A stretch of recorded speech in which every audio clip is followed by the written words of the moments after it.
ہندا جام نگر سے سوال کرتی ہیں کہ نماز غوثیہ پڑھنے کا طریقہ بتا دیجئے۔ اعلیٰ حضرت کا طریقہ یہ نماز پڑھنے کا کیا تھا، اور مہینے کی کون سی تاریخ میں یہ نماز پڑھنی چاہیے،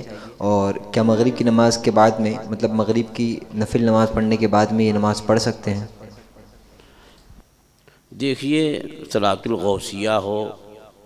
یا صلاۃ الاسرار ہو، قضائے حاجات کے لیے، یعنی حاجتیں درپیش ہوں، ضرورتیں سامنے آئیں، تو ان ضرورتوں کو پورا کرنے کے لیے جو نماز سرکار غوث اعظم رضی اللہ تعالیٰ عنہ کی جانب منسوب ہے، تو اسی اعتبار سے اس کو صلاۃ الغوثیہ بھی کہتے ہیں، اور اسی اعتبار سے اسے صلاۃ الاسرار، کہ اعلیٰ حضرت سرکار غوث پاک رضی اللہ تعالیٰ عنہ کے حالات، آپ کے اقوال، آپ کی کرامات سے متعلق جو بڑی مستند کتاب ہے، بڑی معتبر کتاب ہے، بہجت الاسرار۔ بہجت الاسرار جو ہے وہ اتنی مستند کتاب ہے کہ اعلیٰ حضرت فاضل بریلوی قدس سرہ العزیز اس کتاب کے بارے میں فرماتے ہیں کہ کتب احادیث میں، یعنی حدیث کی کتابوں میں، صحت اسناد کے اعتبار سے، اسناد کہتے ہیں حدیث کی جو سند ہوتی ہے،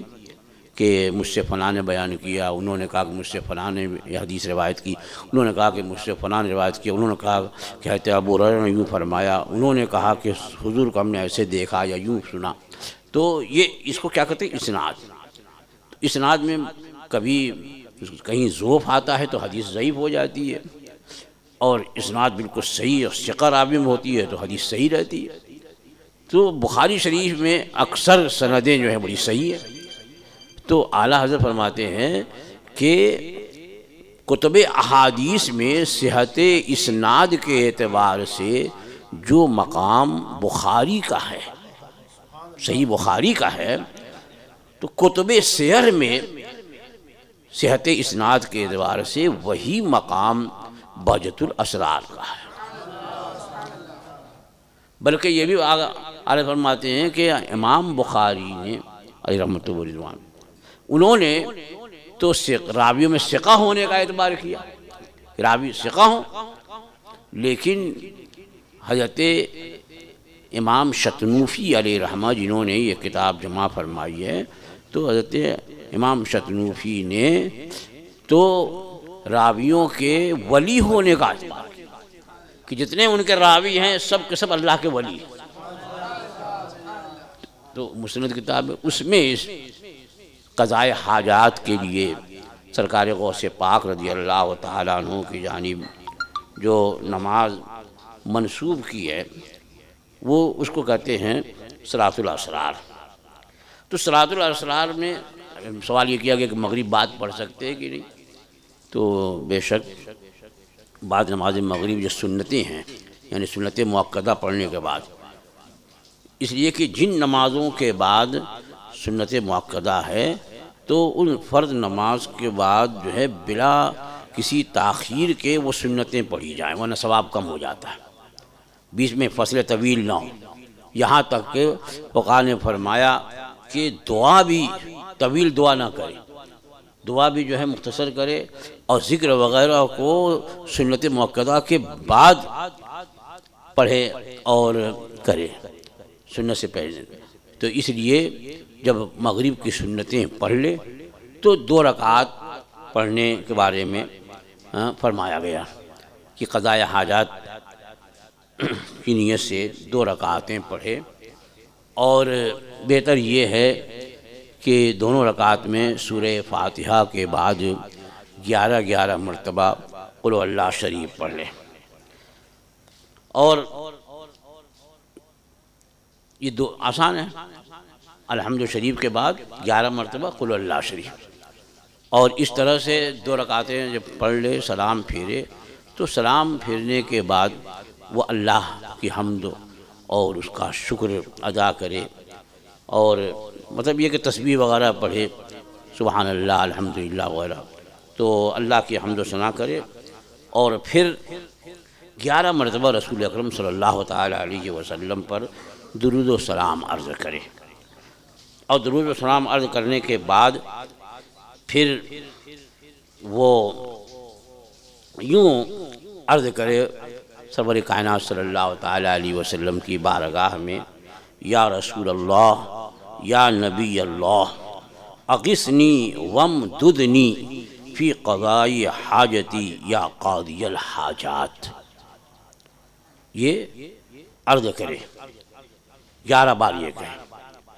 11 بار کیا کہ یا رسول اللہ، یا نبی اللہ، اغثنی وامددنی فی قضاء حاجتی یا قاضی الحاجات.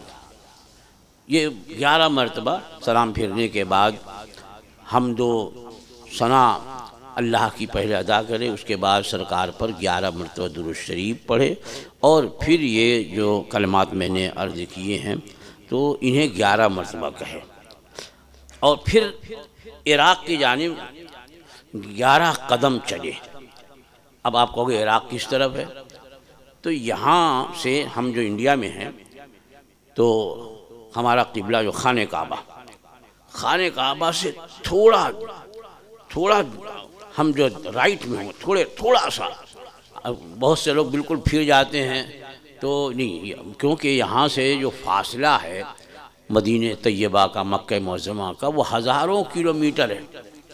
تو اب جتنا زیادہ فاصلہ ہوتا ہے اتنی ہی زیادہ آپ جب اس کی طرف رخ کر کے انحراف کریں گے تو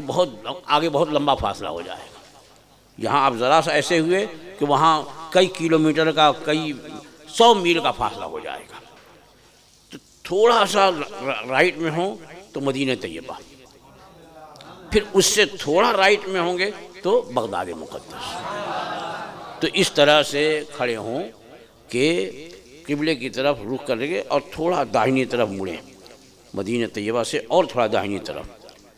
اور اس کے بعد اب 11 قدم چلیں، اور 11 قدم ادھر چلیں تو ہر قدم پر یہ کہیں یا غوث الثقلین و یا کریم الطرفین اغثنی وامددنی فی قضاء حاجتی یا قاضی الحاجات. 11 قدم، اور ہر قدم پہ کیا؟ یا غوث الثقلین و یا کریم الطرفین اغثنی وامددنی فی قضاء حاجتی یا قاضی الحاجات. یہ اس طریقے سے یہ صلاۃ الاسرار جو نماز مشہور ہے، جسے صلاۃ غوثیہ بھی کہتے ہیں، اس کا طریقہ جو ہے وہ شیخ موقف شیخ عبدالحق محدث دہلوی اور حضرت امام شتنوفی نے بیت الاسرار شریف میں، اور حضور صدر الشریعہ علیہ رحمۃ و رضوان نے بہار شریعت میں، اور حضور اعلیٰ حضرت فاضل بریلوی قدس سرہ العزیز نے فتاوی رضویہ میں ذکر فرمایا.